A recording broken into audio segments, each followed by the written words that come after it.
Hey, this is a Hakawati production. Hey, gorgeous! Welcome to the men's room. I'm Nadia Michelle. Today I want to tell you about a show I discovered. The Miri podcast is produced by Tarek Elmeri. He's a documentary film director living in London. The show is a deep dive chat covering a variety of topics. Every week, Tarek hosts a different guest and listens to their professional experience and personal journey. His listeners say it's very inspiring, and I can tell you, some episodes get pretty intimate and from time to time even emotional. The show is Tarek's attempt to answer the question, how to live a better life, which is what we all want, right? You can listen to Damiri on all podcast apps. The link to the show is in the description of this episode. Okay, so before you come into the men's room with me, don't forget to subscribe to the podcast.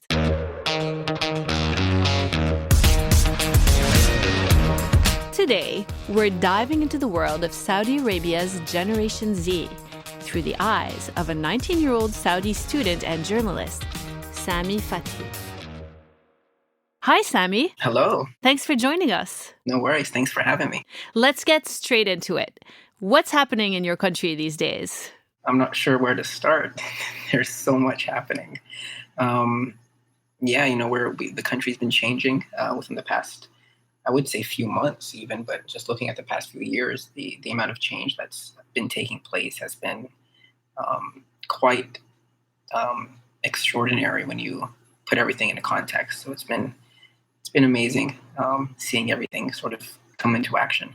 What would you say are the most radical changes from your perspective that have happened over the last couple of years or so? I think sort of the more perhaps what people see the most is just sort of the boom of economic opportunity that there've been for, young Saudi men and women. But, there's even concerts and the social events that's been taking place. There've been headlining artists that have come here.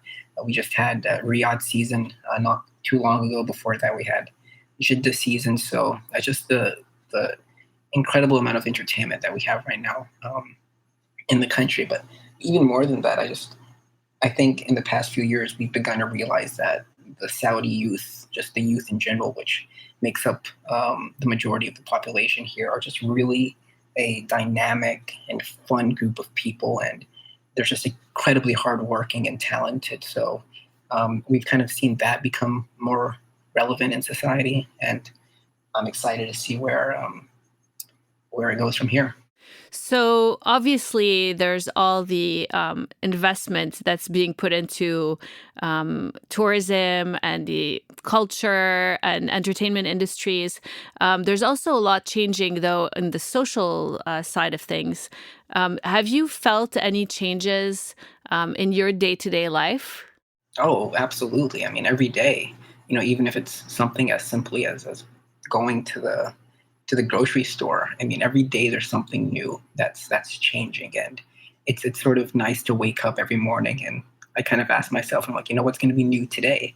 Because it really is that fast and that moving forward. And I kind of think it's hard for people that don't live here to really understand how much is going on. So what do you mean the grocery store? What's different at the grocery store?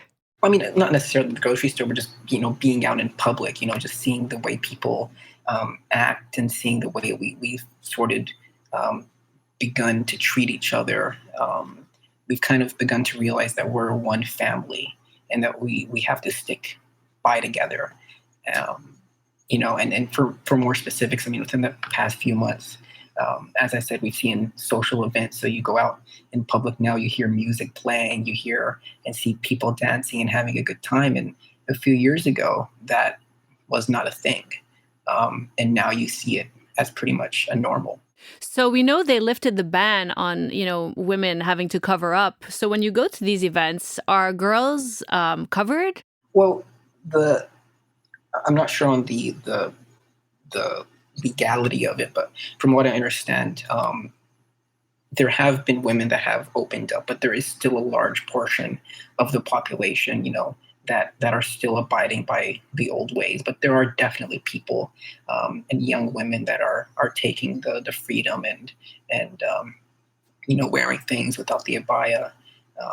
So it has been there, but I think this in specific is going to take something that's going to take a long time to change because we've been so accustomed to it for so many years that it will take time for people to change. Is that the case as well, like for people your age and people in high school? Yeah, I mean, we're kind of taking the sort of, I don't want to say backseat role in this specific context with the less strict dress code, if you were to call it. We've kind of taken a little bit of a backseat and kind of said, let's see where the line gets put. And so I think for any age group, it's going to take time, and that goes for my generation as well. So, you've actually written opinion pieces that were published in Arab news about your experience as a young Saudi. How did that come about? Yeah, well, it's quite funny. It's I used to write when I was really young, and I just used to write stuff and literally put it in my notes and kind of forget about it and just ignore it and never really think much of it. But then I remember I sent one piece to a close friend of mine, just saying, "Hey, read this. Tell me what you think of it." And they replied back the next morning, and they were like, "I absolutely love this. I think you should publish it." Um, at that point, I had zero experience publishing anything, so I was kind of clueless in terms of where to start. So I went over to Arab News' website. I looked up their opinion email, which I believe is just opinion at Arab News. I'm not sure, but I sent them the piece, and honestly, I was never expecting a reply, but a few days later, they replied, and kind of all went from there. Yeah. So, do you feel compelled to put your thoughts out there for any specific reason, or is it more that you enjoy the writing process? It's a little bit of both. I enjoy sharing my thoughts, but I also think that my story and sort of the perspective that I have on things is quite unique to other people my age. So I kind of feel that I have really strong opinions and strong perspective on certain issues about society or just about the world in general. So I kind of felt that not a responsibility to share them, but a duty being a good citizen to make sure that things are heard and talked about. So, how did you develop those viewpoints? What's your story? Yeah, I don't know. I always knew from a young age that I was rather mature for my age. I never used to be sort of like the kids in the playground or, kids at parties and things. I was sort of the quiet kid that stayed in the back, but was still pretty social. Um, so I think it was something that just kind of came with how I was raised and um, the community that I was brought up in kind of just made me look at things and say, that's interesting, or I might want to look into this a little bit more. So I think it was just a combination of factors that kind of led me to have these strong perspectives and opinions. Okay. You've also spoken at the UN in New York City twice, hmm right? I have, correct. 2014, 2015. You were quite young, 13 or 14 years old. And you talked about things like children's right to education and issues that included famine and food wastage. They're very big issues. Why did you care about those? Why do you care about those things? And do you think other kids in your country really care about that stuff? Because I would think they're pretty isolated in some way, not really faced with these social issues in their everyday life. Is that accurate?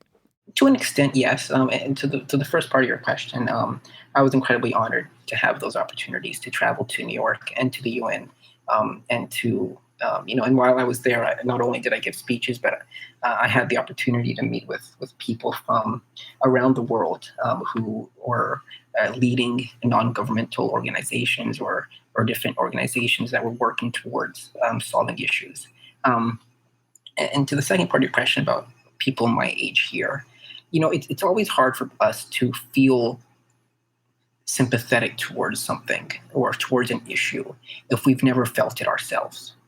It's always hard for you always feel sad or wishing the best for other people who are going through such hard times, but you never really know what it feels like until you've obviously felt it. So it's kind of hard for anyone. I don't only think people my age here, but I think, anybody of any age to feel compelled to do something unless you've felt it yourself. Well, And that's something that have you felt those things? I haven't, but what I was going to say is that I've had the chance to, travel around the world um, more than 10 times in the past few years. And all those opportunities have exposed me to these different issues. So, no, I'm thankful I've never had to face any of these issues, but at least I've gotten to see them with my own eyes rather than, having to see them online or through pictures. I've actually gotten to see them and meet people who have gone through things like the lack of education or people who are going through famine and issues like that. So, how did you get involved with the UN and what makes you travel around the world? Yeah, well, for the UN, my school, there was this program that my school offers that gives people the chance to travel to different conferences around the world. And there was this opportunity that came up to travel to New York to the UN. So I signed up for it and kind of went from there. I didn't know what to expect, so it was a little bit of a learning experience. Um, and to the second part is I just love traveling. My school as well offers many trips every year to different countries. Like earlier this month, I came back from Laos, which is a Southeast Asian country. It's a rather small country, borders Vietnam and Thailand. And I had the chance to travel there. And I've had a chance to travel to so many other places as well with my school and my family as well. So it's kind of become a little bit of a hobby. Wow, that's amazing. So when you travel abroad, like on that trip to New York City, particularly, do people have misconceptions about you because of your nationality? And what are those misconceptions, if so? Oh, oh yeah, without a doubt. I mean, not only because of my nationality, but just generally the region I come from. Because the media plays such an influential role in our day-to-day lives. But more than that, they play such an influential role on what we think. And unfortunately, the narrative that has been put out for decades about the region as a whole has been, largely negative. I remember when I was in New York at the UN conference, I had this one young representative. I'm not sure where he was from, but he came to me and said, "Is it true that you guys go to school on camels?" And at first, I was kind of taken back by it because I was offended. And then I was like, no, obviously not. I mean, we have cars and we have public transport and we have all those things that you guys do as well. And I was taken back from it. But then as that day went on, I kind of realized that it's not their fault that they think this, that this is what they've kind of been raised and this is kind of what they've been told their whole life, and it kind of made me realize that what people think of us outside of our own bubble is so much different than what's actually within our own bubble. So it's rather disheartening to think that people think of us completely wrongly, or just what people think of us is not who we actually are. So you're into journalism. So would that be something that would be kind of your mission to show your country to the world for what it is in a way that hasn't been shown before? I think so.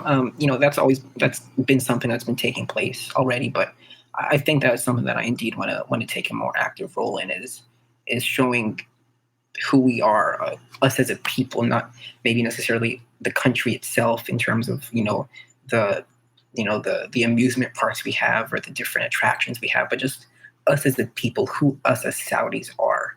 And I can say that I've met people who have had completely wrong stereotypes about who we are, and then actually travel here, stay here for sometimes days or even hours, and realize that what they've been told is completely wrong. And I would advise anyone that has any wrong stereotype about us to just come and visit us. And I think the minute you land, you're going to realize that we are so much different than what you've been told.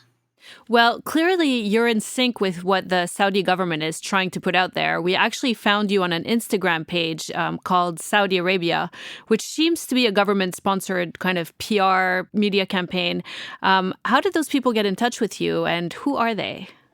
Yeah, I following my feature, I got featured in destination Jeddah, which is a popular magazine here within the city, and they have a magazine for each major city here in the kingdom. I got featured there, and a few weeks later, I got an email from the people over at that account saying we would like to feature you. Um, and I pretty much said yes, sure. And then it was kind of back and forth from there until we were able to finalize a time and date to schedule the interview. In terms of their relation with the Saudi government, I'm not sure about their affiliation with any ministry. I do not believe they're affiliated, but I could be wrong in that. Yeah, well, there's obviously a lot of effort being put into publicizing all the changes that are taking place. For instance, they brought in tons of influencers from around the world at this huge electronic music festival, MDL Beast, that just happened in December, which was quite controversial amongst critics of the regime in the West. Were you at the festival? I was not. Okay. But there are also, countless legal reforms that they're keen on publicizing. Although some people say they don't go far enough. For instance, in order to boost tourism, the Saudi government started giving tourist visas. They're also allowing unmarried foreign couples to book hotel rooms together, allowing solo female travelers to rent hotel rooms. But there are a lot of restrictions in your country still when it comes to men and women hanging out together. So, for example, can a kid your age go to the movies with a friend who happens to be a girl, for example? Yes. hmm I've gone in a friend group, and it is accepted. I'm not sure me and a female, but I think there wouldn't be an issue. Okay, but not one boy and one girl, probably, right? That's not something you would commonly see. I mean, you're 19 now, so that's the kind of thing that kids around the world do. They don't even think twice about it. Is that something that you would see in Jeddah, for example? No, I think so. I think it's something that I would see. I just haven't experienced it myself, but I wouldn't be surprised. Okay, is it something that you feel needs to change in terms of what's socially acceptable, or are you comfortable with the current state of things? I think any type of change takes time, right? Change doesn't happen overnight. So these type of changes will come. It just takes time for them to play out. And most of the time, changes like this happens when one person does something and then other people follow. So I think it will take time for these types of social behavioral changes to take place. But I think at some point down the line, they will sort of become a social norm. I mean, that's kind of what happened with women driving, right? A few women were kind of championing it and pushing for it. And eventually the laws were changed for women being allowed to drive. But how would you describe your friends' attitudes on gender equality? There's obviously a lot of criticism about women's rights, particularly in Saudi Arabia. Given the fact that it's a religious legal system, which does not allow women the same rights as men.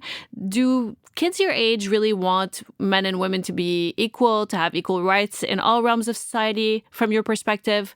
Or are they kind of still preconditioned by the system that they live in? And do you feel this is also something that needs to change slowly? I think we all want the same thing. And I think when we all want, I think everyone around the world, we all want equality. We want everyone to be treated equally, regardless of their gender, their nationality, or their race, or their background, or whatever it may be. We all want to be treated equally. And I think the same goes for the Saudi society. And as I said, change takes time. Change never happens overnight. So things will change. Things have been changing. And I think we all want the same thing, which is men and women to be treated equally in all walks of life, in all aspects of life. Well, you're very diplomatic, so you might consider a career in politics. Let's see with my next question. Oh no. We all know that there's a ban on alcohol in Saudi Arabia, but I've heard that it's pretty easy to access if you know where to get it, where to find it, and where to consume it in a discreet manner. Is it easy? Look, religiously, Saudi Arabia is based off of Islam. Our laws are based off of the Islamic laws. Islam prohibits the drinking and the use of alcohol. So in terms of where you can get it and things, if there are any loopholes like that, they're definitely being conducted outside the boundaries of what the law prohibits and what the law allows. I see. How excited are you about the future? Do you foresee yourself staying in your country as an adult, as a member of that society in the future? Or are you looking outside to the outside world, like many youth around the world who want to, spread their wings in places that are more established maybe, or have a, bigger economy? What are your thoughts on this? Well, I think it's always good for anyone to always keep an open mind in terms of what their future holds. But I do definitely envision myself staying here in the kingdom for a period of time and doing everything. Let me put it this way. Where do you see yourself 10 years from now? 10 years, wow. I really see myself, or I hope to see myself, changing something about the world, whether it be something small or big. I just hope that in 10 years from today, that I am somewhere here or somewhere else doing something that is having a positive impact on people's lives. So if there's one message that you want to kind of get out, what is it? I think my message to anyone listening, whether they're in the kingdom or out the kingdom, is that the Saudi people are some of the most compassionate, hospitable, and generous people you will ever get to meet. And some people will decide not to believe me, while others might decide to believe me. But regardless of what you take from what I say, I would just highly advise everyone listening to come to Saudi Arabia, give us a visit, and see what we truly have to offer, rather than what the media says we have. Experience it for yourself. And as I've said, I think the minute you land here, you're going to realize that everything you've been told about us is completely wrong. So I know you've talked about your mom passing away a few years ago. How has that affected who you are today? And tell us what happened. Yeah, so my mom was diagnosed with breast cancer when I was pretty young. Pretty much I was so young that I don't even remember it. And then she passed away when I was 12 years old. So, it's not easy losing a parent at any age. There's never a good age to lose a parent, whether you're old or you're young. I know this is going to sound very weird to some people, but in so many ways that I think the fact that my mom passed away when I was so young was a blessing in disguise, because I was only 12 and I really didn't understand what it meant when I heard that she had passed away. The most I knew is that she wouldn't be at home anymore. What I didn't realize is that I wouldn't have a mother to attend my graduation, that I wouldn't have a mother to see me progress through life.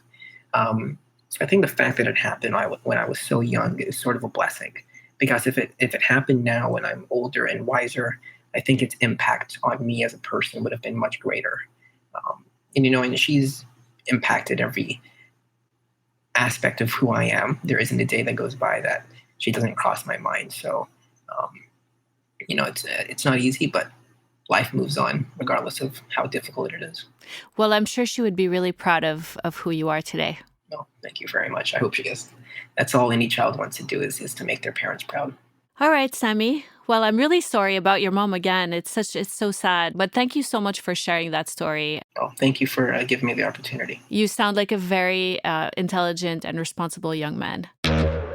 That's it for today. Hope you had a good time. Don't forget to subscribe and check us out on social media. See you soon.